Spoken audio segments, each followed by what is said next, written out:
Hello friends, आज हम लोग पढ़ते हैं कि फंडामेंटल एनालिसिस का क्या पर्पस होता है, क्यों हम लोग फंडामेंटल एनालिसिस करते हैं, क्या ज़रूरत है फंडामेंटल एनालिसिस का, इसका मुख्य उद्देश्य क्या होता है।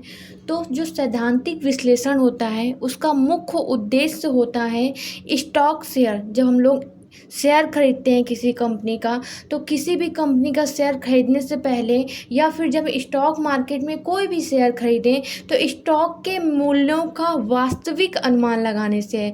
मतलब स्टॉक के मूल्यों का वास्तविक अनुमान लगाना ही फंडामेंटल एनालिसिस का मुख्य उद्देश्य होता है। ठीक है। और फिर इसका दूसरा उद्देश्य होता है कि सैद्धांतिक विश्लेषण का मुख्य उद्देश्य यह जानना होता है कि बाजार में कौन सी प्रतिभूतियां कम मूल्य पर हैं तथा कौन सी प्रतिभूतियां का मूल्य अधिक है, ताकि विनियोग संबंधी प्रतिभूतियों को खरीदने अथवा बेचने का निर्णय किया जा सके।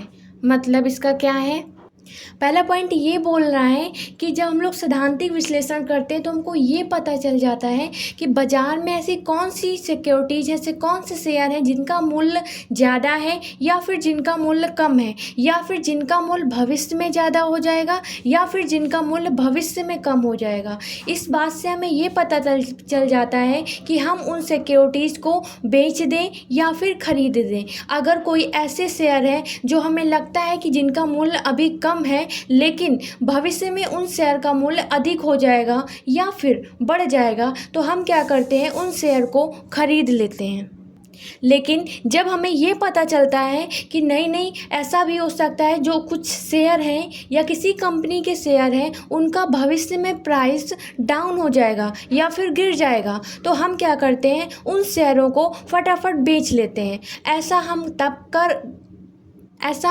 कब कर पाते हैं, ये हम तभी कर पाते हैं जब हमने बेस्ट फंडामेंटल एनालिसिस किया हो, हमने बहुत अच्छे से सैद्धांतिक विश्लेषण किया हो, जिसके द्वारा हमें ये पता चल जाता है कि भविष्य में किसी भी शेयर का प्राइस बढ़ेगा या फिर घटेगा। ठीक है, तो पहला पॉइंट यही है।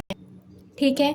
दूसरा पॉइंट क्या कह रहा है, दूसरा पॉइंट कह रहा है कि सैद्धांतिक विश्लेषण का विनियोग संबंधी निर्णय दीर्घकालीन होता है। मतलब फंडामेंटल एनालिसिस हम लोग लॉन्ग टर्म के लिए करते हैं। इस विश्लेषण का उद्देश्य सट्टेबाजी द्वारा लाभ कमाना नहीं होता, मतलब कि ट्रेडिंग करना नहीं होता। हम लोग लंबे समय के लिए किसी भी कंपनी के शेयर को होल्ड करके रखने का जब हम लोग विचार करते हैं उस टाइम हम लोग फंडामेंटल एनालिसिस करते हैं। ठीक है, बल्कि यह उस जोखिम से बचाता है जो प्रतिभूतियों को अधिक मूल्य पर खरीदने एवं कम मूल्य पर बेचने के कारण होती है। कभी कभी क्या होता है कि हम लोग क्या करते हैं कि किसी भी कंपनी के शेयर खरीद लिए, हमने ऐसे ही कर लिए, मार्केट में ऐसा हो गया कि उस कंपनी की वो जो कंपनी है बहुत ग्रो करेगी, हम लोगों ने क्या किया, उसका शेयर खरीद लिया। लेकिन हुआ क्या, लास्ट टाइम में जब 3-4 साल बाद उस कंपनी का शेयर डाउन हो गया, हम लोग को तो घाटा हो गया ना। तो ये जो जोखिम होता है, इस लॉस से बचने के लिए हम लोगों को फंडामेंटल एनालिसिस करना बहुत ज़रूरी होता है। ठीक है।